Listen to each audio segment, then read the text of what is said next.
Buffalo Sabres. How fucking stupid is their prospect pool at this point? Dude, like, and I love that they go out and they're like, we might have a million players with super high upside at this position, but Zach Benson just fell to us at 13.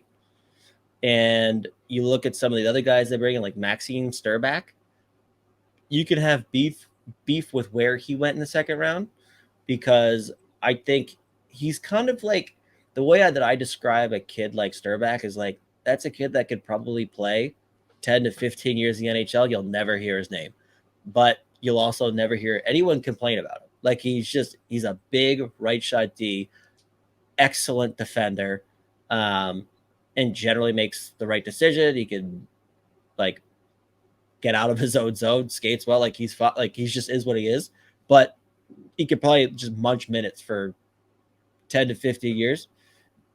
And if you can find a defenseman outside the first round that you can do that with, you take that all day long.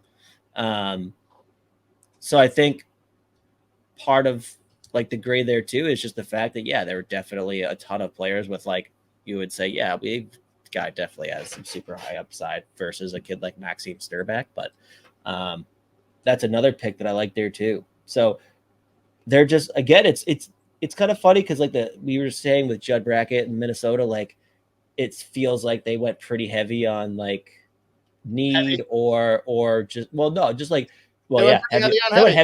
They went heavy on heavy. But like it felt like they went need or filling holes in the pool or whatever. But like Buffalo kind of did that, but also at the same time took home a couple prospects that you're just sitting there like, oh no, there's upside here too.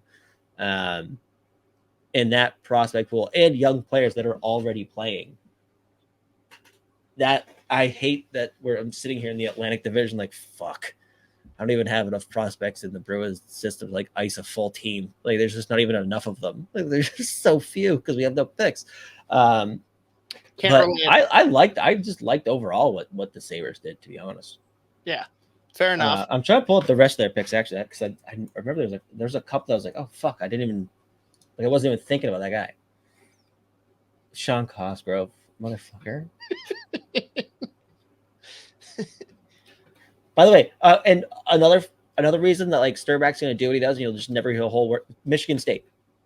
So he's just going to go probably be a stud at Michigan State. They're coming up though. Give them a couple of years, sure. It'll be a minute. Yeah, that works. But again, he's just going to go do his thing. And again, I think he's going to have a long NHL career. You're just never going to hear a word about it. But who else did they end up? Oh, they took Wahlberg, my guy. That's what I was waiting for that. I'm like, where the fuck is Wahlberg? Again, 39 definitely feels high, but again, all the tools in the fucking world, and they don't need him to turn into a top 6 forward either.